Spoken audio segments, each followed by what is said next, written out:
कि इस गहन चर्चा की शुरुआत एक बहुत ही प्राचीन और दार्शनिक विचार से होने वाली है, तो शायद लोगों को लगेगा कि हम किसी अध्यात्म पर बात कर रहे हैं। बिल्कुल लगेगा, क्योंकि तकनीकी विषयों में तो दर्शन शास्त्र अक्सर पीछे छूट जाता है। राइट। एक संस्कृत का वाक्य है, ज्ञान विज्ञान विमुक्तये। मतलब ज्ञान और विज्ञानी इंसान को सच्ची मुक्ति दिलाते हैं। लेकिन यहाँ कहानी में एक बड़ा ट्विस्ट है। ट्विस्ट? हाँ, वो कैसे? ये वाक्य किसी प्राचीन ग्रंथ से नहीं लिया गया है। आज हम जिस दस्तावेज का चीरफाड़ करने वाले हैं ना, उसके पहले ही पन्ने पर ठीक लोगों के नीचे यही आदर्श वाक्य छपा हुआ है। अच्छा। और पता है वो दस्तावेज क्या है? यूजीसी नेट कंप्यूटर विज्ञान और अनुप्रयोग, यानी जो कोड 87 की परीक्षा है ना, उसका आधिकारिक सिलेबस। ओह, ये वाकई में बहुत ही विरोधाभासी लगता है। मतलब पहली नजर में तो कोई भी इसे देखेगा तो यही कहेगा कि ये महज एक परीक्षा पास करने का ब्लूप्रिंट है। हाँ, रटने वाले विषयों की एक बोरिंग सी लिस्ट। बिल्कुल। लेकिन अगर आप इसके पन्नों के पीछे छिपे लॉजिक को समझने की कोशिश करें ना, तो ये उस पूरी आधुनिक डिजिटल दुनिया का एक तरह से डीएनए है जिसमें आज हम सब जी रहे हैं। रुको रुको, मुझे यहाँ थोड़ा टोकना पड़ेगा। एक सिलेबस आमतौर पर सिर्फ इम्तिहान लेने के लिए होता है। आप इसे आधुनिक दुनिया का डीएनए कह रही हैं। ये थोड़ा ज्यादा बड़ा दावा नहीं हो क्या? दावा बड़ा जरूर है, लेकिन पूरी तरह से सटीक है। देखिए, अगर हम इस सिलेबस को एक बड़ी तस्वीर से जोड़कर देखें ना, तो इसमें दिए गए 10 अलग-अलग यूनिट्स कोई रैंडम टॉपिक्स नहीं है। तो फिर क्या है ये? ये वास्तव में कंप्यूटर के विकास की और उससे भी बढ़कर इंसान की सोच के विकास की एक पूरी कहानी कहते हैं। अच्छा। ये सफर एक कागज पर लिखे गए बुनियादी गणितीय तर्कों से शुरू होता है और खुद सोचने समझने वाली आर्टिफिशियल इंटेलिजेंस तक जाता है। मतलब ये सबसे जटिल मशीन के अस्तित्व में आने की गाथा है। तो फिर चलिए इसी चुनौती के साथ आज के सफर की शुरुआत करते हैं। आज का हमारा मिशन सिर्फ इस सिलेबस के पन्नों को पलटना नहीं है, राइट। बल्कि ये समझना है कि कैसे इंसान के दिमाग का लॉजिक एक बेजान मशीन में ट्रांसफॉर्म होता है। तो यहाँ सबसे पहला सवाल ये उठता है कि आखिर एक बेजान मशीन जिसमें सिर्फ सिलिकॉन और तार लगे हैं, वो सोचती कैसे है? यहीं से तो डिस्क्रीट स्ट्रक्चर्स और कंप्यूटर आर्किटेक्चर की दुनिया में हमारी एंट्री होती है, जो इस सिलेबस के पहले 2 यूनिट्स हैं। हाँ, मैंने देखा उसमें प्रोपोर्शनल लॉजिक और बूलियन अलजेब्रा का काफी जिक्र है, जो मूल रूप से बस 0 और 1 का खेल है। बिल्कुल। बूलियन अलजेब्रा ही असल में वो भाषा है जिसे मशीन समझती है। जब इस सिलेबस में लॉजिक गेट्स और कॉम्बिनेशनल सर्किट्स की बात की जाती है, तो वो इसी 0 और 1 को प्रोसेस करने का तरीका है। तो ये फिजिकल लेवल पर कैसे होता है? मशीन के अंदर बहुत सारे छोटे-छोटे ट्रांजिस्टर्स होते हैं, जो बिजली के प्रवाह को या तो रोकते हैं या लाइट स्विच की तरह है ना। हाँ, बिल्कुल कह सकते हैं। या तो स्विच ऑन है जिसका मतलब 1 है, या फिर वो ऑफ है जिसका मतलब 0 है। राइट। अब एक स्विच सिर्फ एक बल्ब जला या बुझा सकता है, तो फिर ये स्विच मिलकर अचानक इतने जटिल गणितीय समीकरण कैसे सुलझाने लगते हैं? मतलब ये बात थोड़ी हजम नहीं होती। यही तो इस पूरी तकनीक का जादू है। इसे ऐसे देखिए, मान लीजिए आपके पास 2 स्विच हैं और एक बल्ब है। ठीक है। आपने उन दोनों स्विच को एक के बाद एक लाइन में लगा दिया। अब बल्ब तभी जलेगा जब दोनों स्विच ऑन होंगे। अगर एक भी ऑफ हुआ तो बल्ब नहीं जलेगा। अच्छा, मतलब दोनों का ऑन होना जरूरी है। हाँ, इसे कंप्यूटर की भाषा में एंड गेट कहते हैं। इसी तरह अलग अलग तरीके से स्विच को जोड़कर और गेट और नॉट गेट बनाए जाते हैं। ओके। एक स्विच सिर्फ हाँ या ना कह सकता है, लेकिन जब ऐसे लाखों स्विच एक साथ मिलकर एक डिजाइन में काम करते हैं ना, तो वे कॉम्बिनेशनल सर्किट्स बनाते हैं। मतलब लाखों छोटे-छोटे हाँ और ना मिलकर एक बड़ा गणितीय फैसला ले लेते हैं। एकदम सही। और इन्हीं सर्किट्स के जरिए मशीन बाइनरी संख्याओं को जोड़ना और गुणा करना शुरू कर देती है। और यहीं से मशीन को एक आकार मिलता है जिसे हम सीपीयू कहते हैं। हाँ, लेकिन हमारे सिलेबस में सीपीयू के आर्किटेक्चर के तहत कुछ भारी शब्द हैं, जैसे रजिस्टर्स और पाइपलाइनिंग। हाँ, पाइपलाइनिंग एक बहुत ही अहम कॉन्सेप्ट है। तो क्या हम इस पाइपलाइनिंग को किसी कारखाने की असेंबली लाइन की तरह देख सकते हैं? ये एक बहुत ही बेहतरीन एनोलॉजी है, क्योंकि पुराने कंप्यूटर्स एक बार में एक ही काम करते थे। एक निर्देश लिया, उस पर काम किया और फिर अगला लिया। जो कि बहुत धीमा होता होगा। बहुत धीमा। इंस्ट्रक्शन पाइपलाइन का मतलब है कि मशीन एक काम के खत्म होने का इंतजार नहीं करती। जैसे कारखाने में एक साथ कई कारों पर काम होता है। बिल्कुल। कोई इंजन लगा रहा है तो कोई उसी वक्त दूसरी कार के पहिए लगा रहा है। वैसे ही सीपीयू एक ही समय में कई निर्देशों को प्रोसेस करता है। और ये जो मेमोरी हायरार्की है, जहां एक तरफ बहुत तेज लेकिन छोटी कैश मेमोरी होती है और दूसरी तरफ बहुत बड़ी लेकिन धीमी मेन मेमोरी। राइट।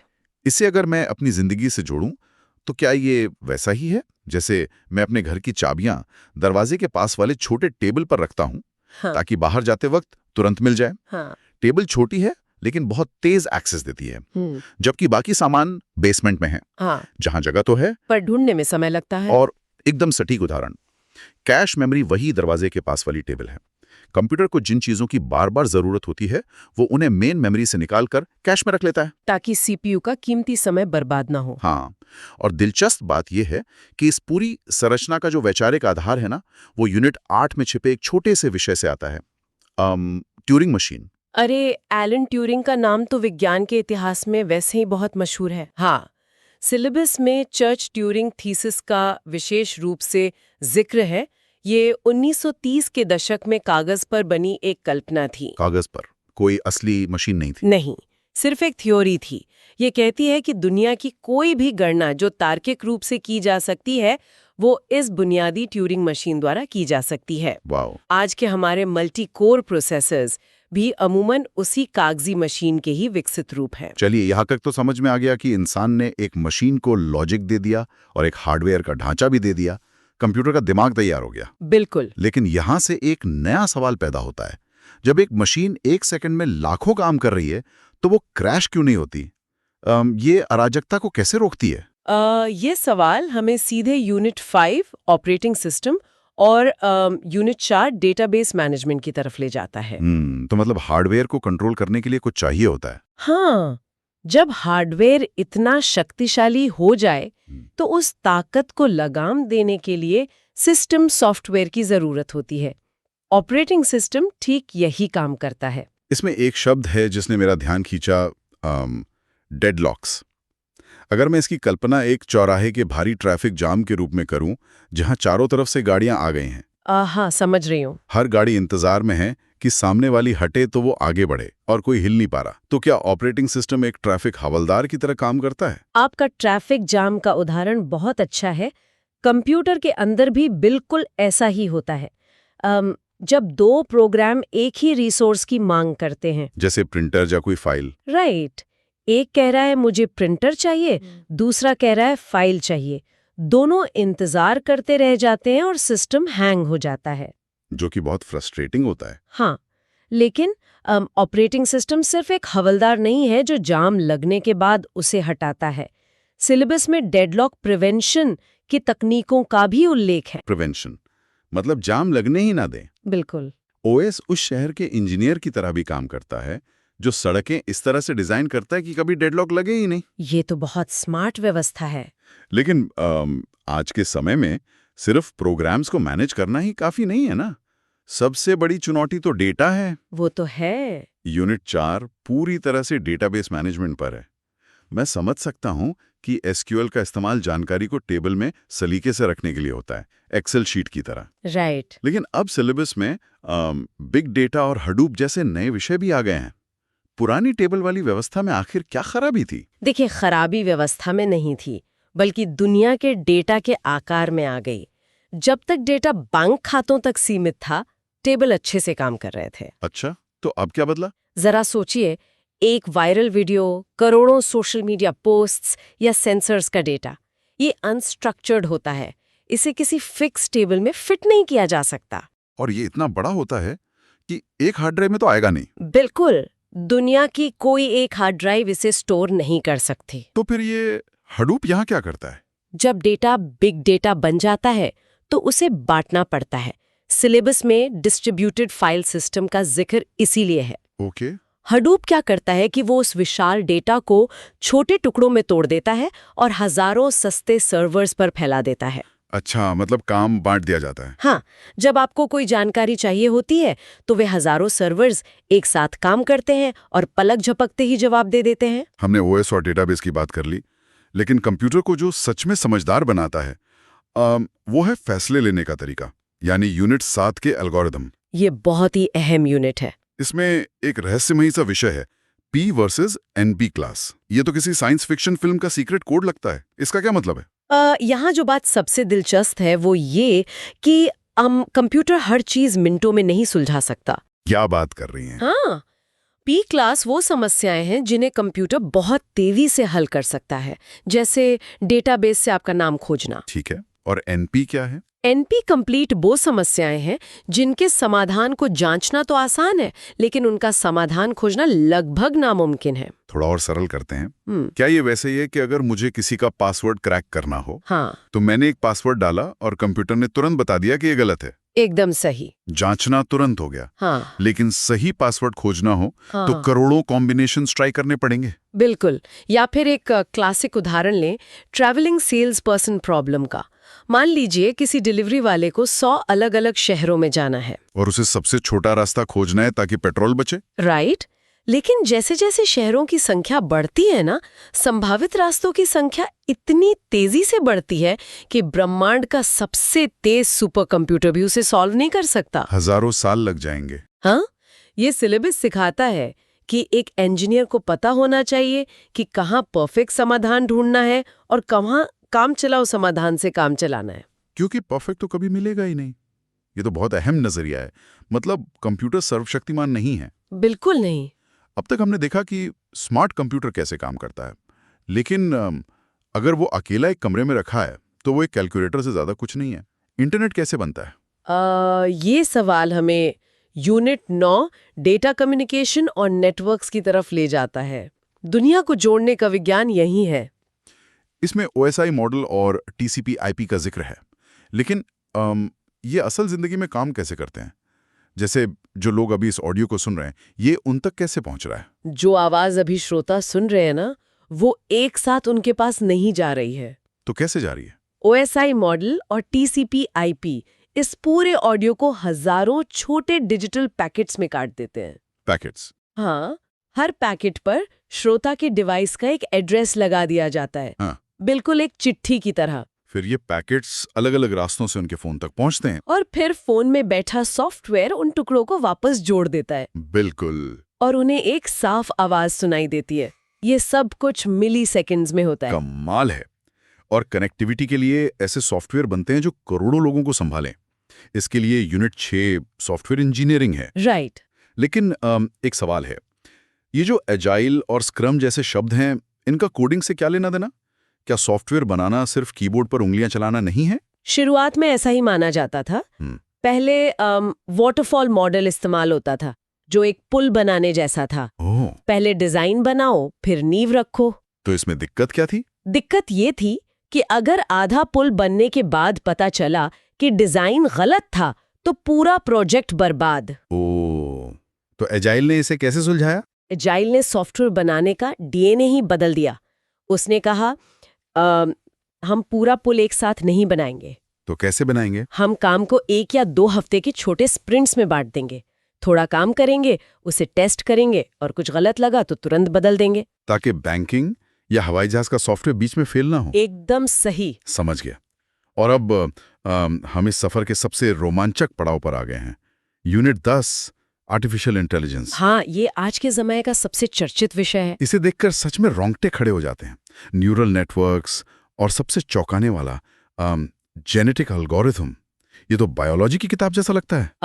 हाँ, नाम से तो ऐसा ही लगता है। क्या आप कंप्यूटर भी चार्ल्स डार्विन के इवोल्यूशन की तरह बच्चे पैदा कर रहे हैं और सर्वाइवल ऑफ द फिटेस्ट खेल रहे हैं? ये सुनकर अजीब जरूर लगता है, लेकिन वैचारिक रूप से बिल्कुल ऐसा ही हो रहा है। ये प्रकृति के विकासवाद से ही प्रेरित है। वो कैसे? बाईजे कंप्यूटर को किसी ऐसी समस्या का हल निकालना है जिसका कोई सीधा फॉर्मूला नहीं है, तो वो रैंडम तरीके से कई समाधान बनाता है।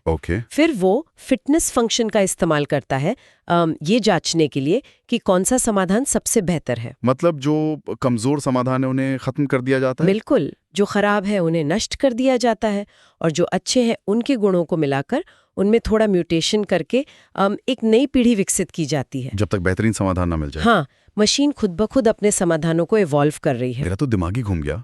इसी यूनिट में एक और दिलचस्प शब्द है फजी लॉजिक।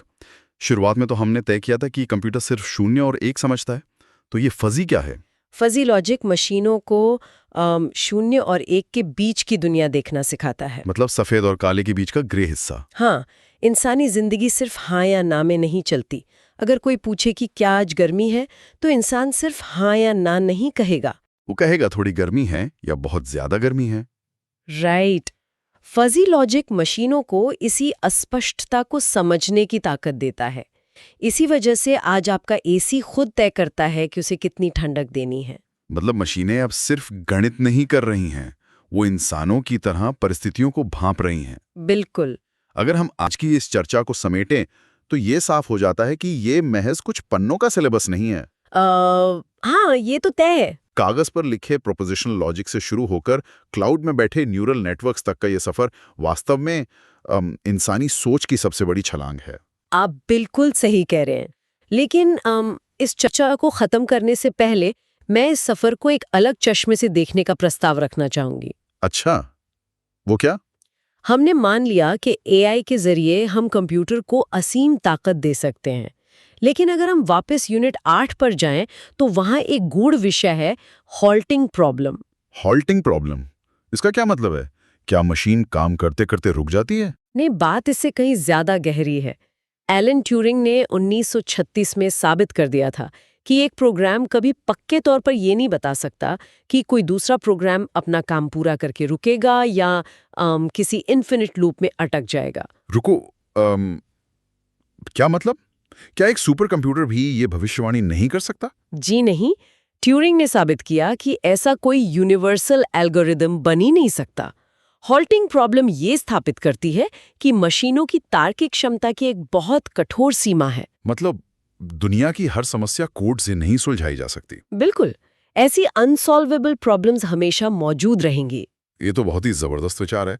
मतलब हम भले ही एआई को कितना भी ताकतवर बना लें, गणित के नियम कहते हैं कि कुछ चीजें हमेशा मशीन्स की समझ से बाहर रहेंगी। एकदम सही। तो क्या इसका मतलब ये है कि इंसान की जो स्वाभाविक समझ है, जिसे हम इंट्यूशन कहते हैं, जो बिना डेटा के सही फैसले ले लेती है, उसकी जगह कोई कंप्यूटर कभी नहीं ले पाएगा? ये सोचने वाली बात है। क्या इंसानी चेतना उन एल्गोरिदम से परे है जिन्हें हम बना रहे हैं? ये एक ऐसा गहरा सवाल है जो तकनीकी पन्नों से निकलकर सीधे हमारी पहचान पर टिक जाता है। राइट। श्रोताओं को इस विचार पर अकेले में बैठकर जरूर सोचना चाहिए। खैर, आज के इस डीप डाइव में बस इतना ही। अगर मैं कहूं कि आज की इस गहन चर्चा की